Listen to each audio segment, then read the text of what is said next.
Good morning, ladies and gentlemen. It is Tuesday morning, March 31st, and I apologize for being a little late in getting into the second day of a new work week when I think maybe it's because all the days are starting to blur together for many of us.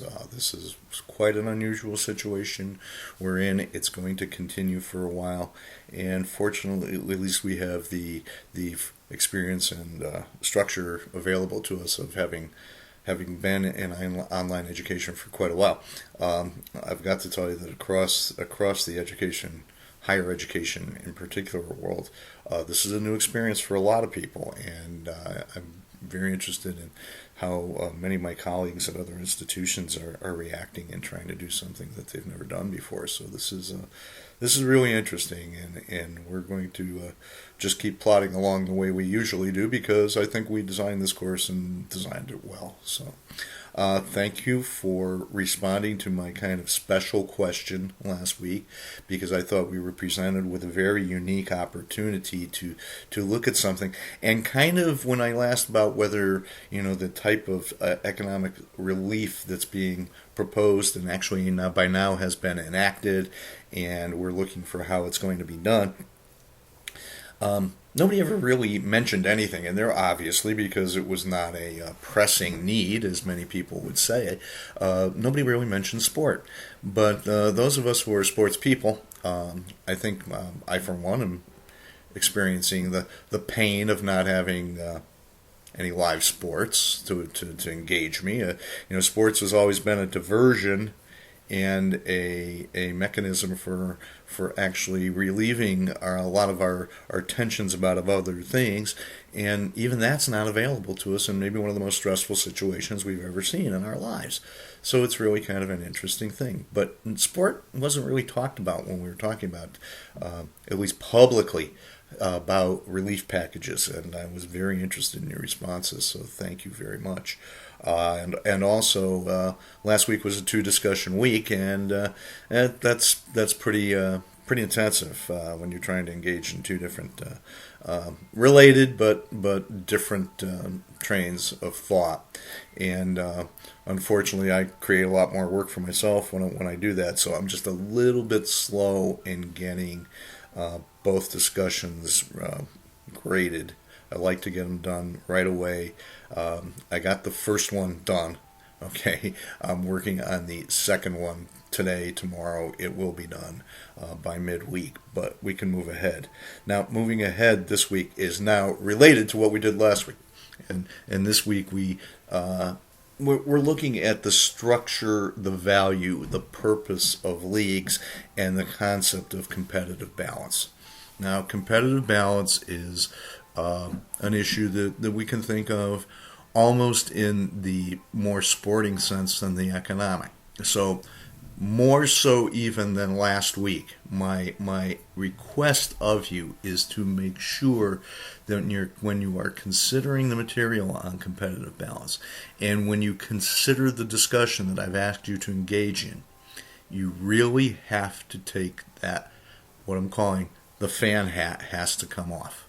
You have to look at this as an economic and business question. If you don't, it's really easy for the sport fan in us to take over.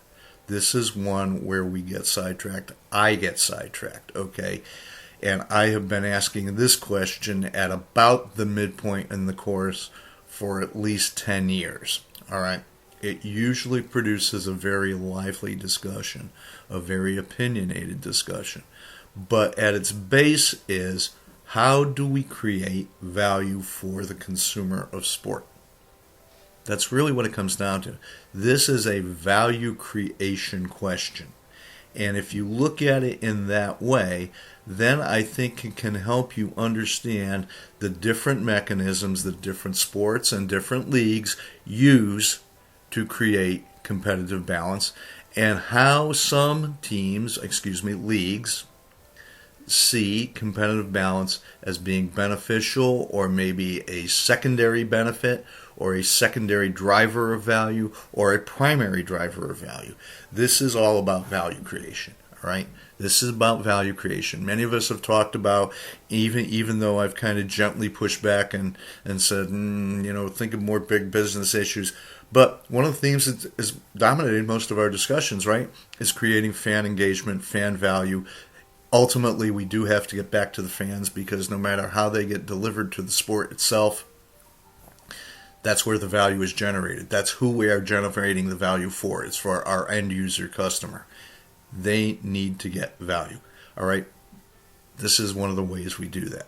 So really make sure you're keeping that perspective in view as you go through the work this week. Thank you very much again for engaging in a 2-discussion week. That's a little bit unusual.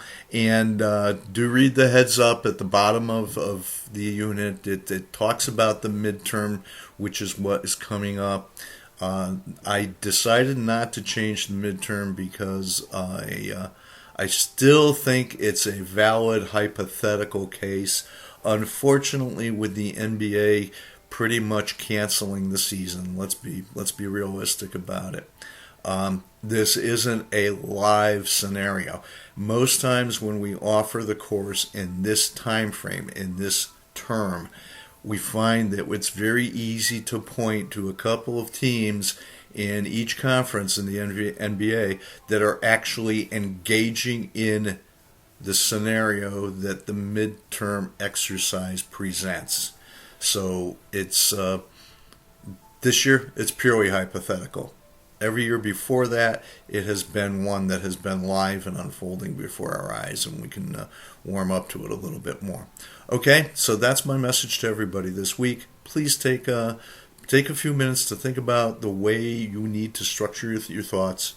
Make sure you're getting your participation up. It's been really good so far. There is that tendency that most of us have to I don't want to say, slide off a little bit towards the end of the week.